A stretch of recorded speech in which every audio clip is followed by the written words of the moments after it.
Blended Podcasts. Brought to you by Blended Audio.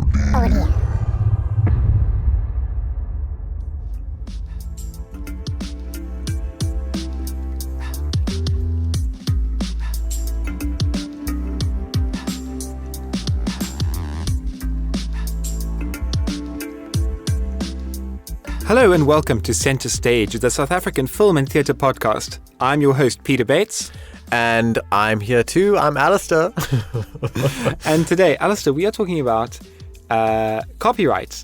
Now, listeners, that might sound boring. don't turn off, because it's actually it's quite a fascinating thing, actually. So, we're not lawyers. Are you a lawyer, Alistair? Not that I know of, no. Neither am I. So we're not lawyers, so this is not legal advice. But it is something to be aware of if you are, if you're in the industry, if you're a creative, you've got to be aware of these kind of things. Because a lot of people, people who are not in the industry, they say, oh, why don't you do a play of this? Or why don't you do this play? And I'm like, have you thought about putting that on? And I'm like, well, actually, you know what? I have thought about it. There's this wonderful thing. It's called performance royalties.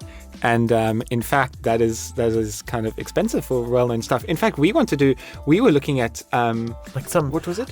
We were looking at, and then it was actually it was restricted. Anyway, so we were looking at. I think we wanted to do at some point. I wanted to do like a little Monty Python sort of. Yeah, but I mean, you can't thing. But you can't do that because because to do that kind of thing is impossible or difficult. Okay, so what is copyright exactly? Copyright is sort of the rights that the person who wrote something has. Yeah. They can do what they want, and they have sole ownership of their property, of their creative work. So you can't take their work and put it on without their consent. Yeah. So basically, what copyright is, it's when you produce a piece of work. So whether that is like a film, or you've written a novel or a book or a script or anything like that, when you have created something that's original, okay, copyright respects the fact that it belongs to you. It's your creation, okay? So copyright doesn't protect an idea. It protects the expression of the idea. So like if you have the idea of a murder mystery is not copyrightable, but if you write a script that is a murder mystery, that script is copyrightable. Yes. Okay. And the fascinating thing about copyright is, unlike some places, copyright exists just by the virtue of you having created the thing. So the thing about copyright is that it exists just by virtue of you having created that piece of work, okay? So stuff like literary works, any kind of artistic works, films, videos, sounds, broadcast signals, all of that is copyrighted, computer programs as well. Yes. Those are copyrightable. And a copyright's different from a trademark. So a trademark is like your logo. So you have like a branding, okay? So like the Centre Stage branding is we have that little clapper board, okay? Now that's not a trademark. We haven't registered that. That's something you have to register.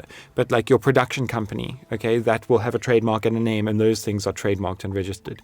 And the copyright is the thing that that protects the artistic work. Pretty simple, actually. Simple, yeah. Yeah. I mean, it's basically like plagiarism, like...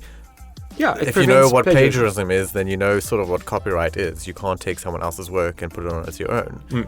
But the way it's different is you can't take someone's work and acknowledge it that it's not your work, that it's theirs, and still use their it. permission. No, you can't do that. Okay, so that's the other thing. If, let's say, Alistair, for example, you've written a script or something, and it's copyright, you've got the copyright, and then I can't just take that on and then make a quick couple of changes and then say, by Alistair King and Peter Bates, and then put it on, because that would be copyright infringement, because you have the rights to that work. I can't present it basically as my own.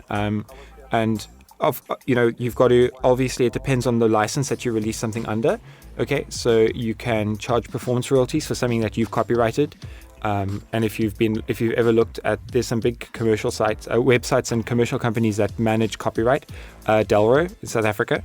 Oh yes, I've heard it. I've looked at Delro before. Yeah. So they basically handle all the licenses for content and productions and stuff like that. That's the big one. The Dramatic, Artistic and Literary Rights Organization. Okay.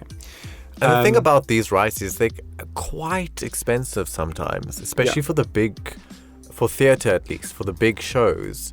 You have to have a lot of starting capital to to even think about performing Yeah, I mean, a show that you might want to. We were looking at a show that shall not be named, and I think a performance license for that show, which was a very big show, was 72,000 was 72,000 per performance, Per performance. and that's without buying the license to copy the material for scripts and everything like that. So that is an example of something that was very, very big. Which is it's a huge speed bump in. And if you're talking about music, you're looking at road. organizations like SAMRO, okay, which is a South African music rights organization. They're the ones that deal with that kind of thing. But then on the other end of things, so we talked about things that are protected. Yes. On the other end of things, we've got things that are not protected. Like what? Okay. Public domain works. Oh yes. Okay. Yeah. So because that sort of stems from a question that I was about to ask you, and for our listeners. If you got something that's copyrighted, when is it copyrighted forever? Yeah, okay. So we've got this idea behind public domain. So basically, public domain is intellectual property. So that's like, so that's something that's copyrightable or patentable or trademarkable that doesn't belong to anybody. Okay, so for example, a great example is Shakespeare's works. Those are all in public domain. Beethoven, Newton's laws of motion and publications. Those are all public domain works, okay? Which means that nobody owns them. The properties are therefore public. And so I could take Othello and put on a play and wherever I want, however I want. You can take Othello, you can adapt it to your own. No one can copyright claim me or whatever. Copyright claim. That's not a thing that happens in real life. No one can fine me or whatever. So like for example, let's say you've got a copy of the New Cambridge Shakespeare of Othello. Now that work is copyrighted. Okay. So because somebody's this is the grey area. Because somebody's gone to the source document, somebody's gone to the folio and they've translated or rewritten and set it into a new format, and they've put the footnotes in and everything. That work is copyrighted, but the original Shakespearean work is not copyrighted. Okay, that's in the public domain. So how do you know what is the original? Because if you just like very practically, if you're looking for the text, how do you know if that's the original work? Yeah, look, I mean, if you're looking at a book or something, it's going to be published. It's going to be on the copyright page. So anything that is copyright has to carry a statement saying, that little C in the circle logo, and then it'll say like 1998 to 2016, and then who's got the copyright of it. Okay, so that's basically the year in which it's been claimed. Okay, it's not if it says like 2000 to 2010, that means it's been claimed every year, not that it only lasts that long. Okay, so the thing about copyright is, I speak under correction, but in South Africa, copyright is 50 years after the death of the author. No, I'm talking complete nonsense. Okay, so the thing about copyright is it expires. So the copyright term in South Africa is 50 years from the end of the year of the author's death, or 50 years from the publication if it was published after the author's death. Okay. So you write something, and from the year that you die, 50 years on from that is what the copyright term is. And after that, it reverts to public domain. So public domain is free from copyright. It means basically that anyone has free access to it to use it and adapt it for whatever they want. But or to perform it. Yeah. But what I was asking about the Shakespeare thing is obviously like the textbooks for Shakespeare, perhaps in school. Yeah, those are copyright. Whoever translated it or put it together or whatever the case is. Yeah, that's correct. But what if I want to put on Othello and the only version of Othello that I can find is that one? Yeah. How do I know which one I can copy scripts for? Yeah, you've got to be careful about that. So the best thing to do is refer to the organization that manages the rights for that kind of stuff. So you got to do your homework effectively. You got to do your homework. Be careful. So it's not just saying like, oh, this thing is old, it must be out of copyright, I could do what I want. Well, not necessarily, okay, because somebody may still hold copyright to that or a different form or whatever the case is. So you really got to do your research, because you could, like, falling afoul of that kind of thing, you can open yourself up to quite a lot of liability and stuff. The organization that polices copyright in South Africa is called SAFACT, the South African Federation Against Copyright Theft, which is a semi-governmental organization that basically deals with piracy. So piracy is like the general term for any kind of copyright infringement. So that's when you are using somebody else's copyright or claiming it as your own or anything like that.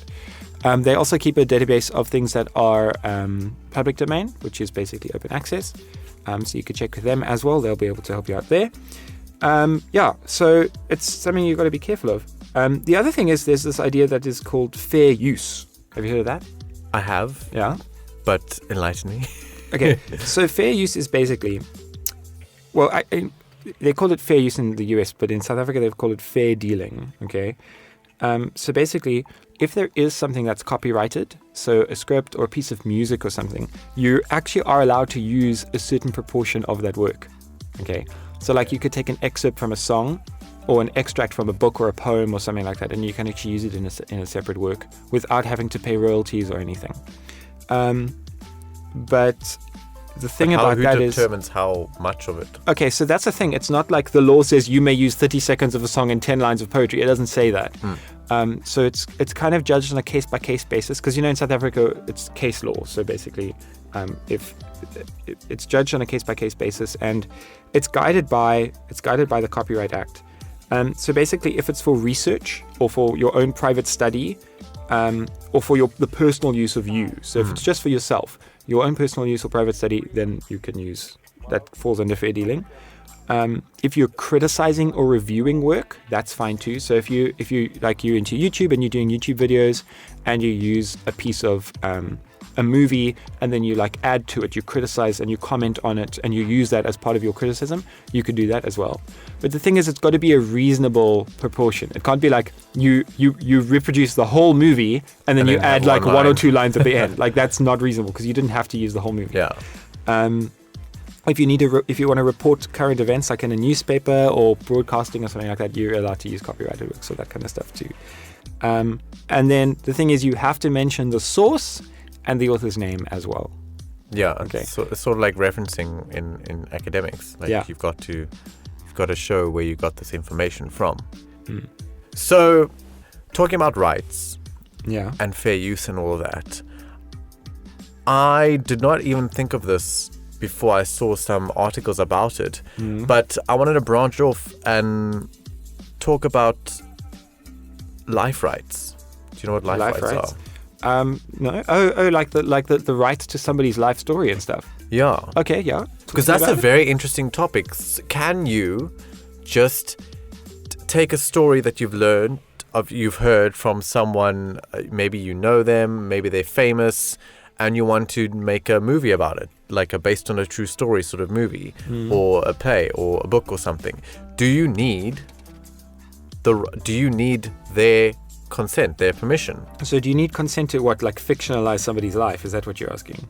But you're not necessarily fictionalizing. You try, even if you want to say the facts, you want to do a movie that is not fiction at all. It's like, this is what happened. Okay.